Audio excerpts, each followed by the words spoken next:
Всем привет! После оглашения официальной цены на самый дешевый кроссовер Москвич 3, оптимизм вокруг проекта утих. Многие автомобильные эксперты и обычные автолюбители теперь смирились, что проект обречен на провал. Но перед тем, как рассказать все подробности, прошу вас подписаться на канал и поставить лайк. За это в конце с меня анекдот.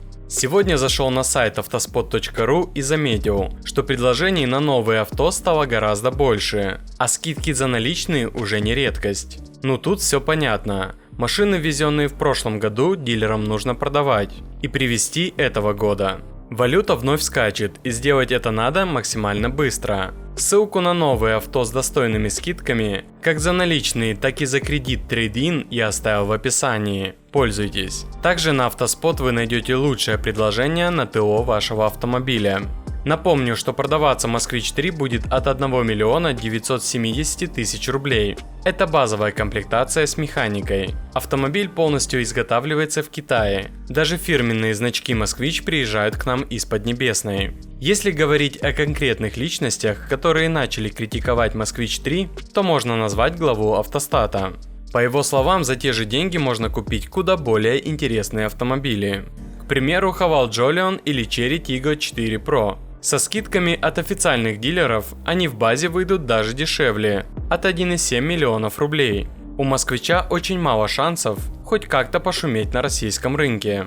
Потому что самое главное, цена сильно завышена, и в нем нет ничего интересного, чтобы эту сумму оправдать.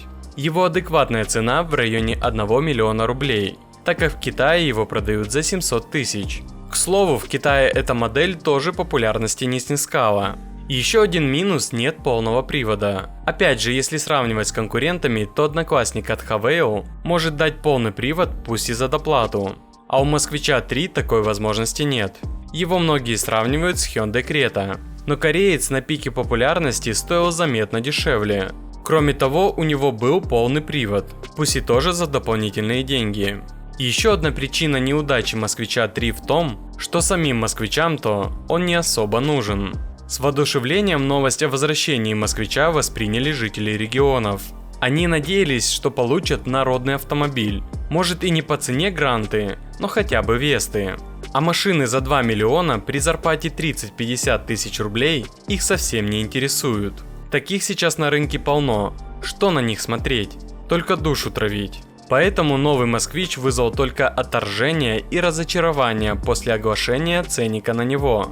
А как думаете вы, при какой цене брали бы Москвич? Пишите в комментариях. Ну и обещанная мною шутка юмора. После того, как президент утвердил понятие «коньяк России» и «шампанское России», на АвтоВАЗе готовится к выпуску Мерседесов России, а Центробанк введет в оборот доллар России.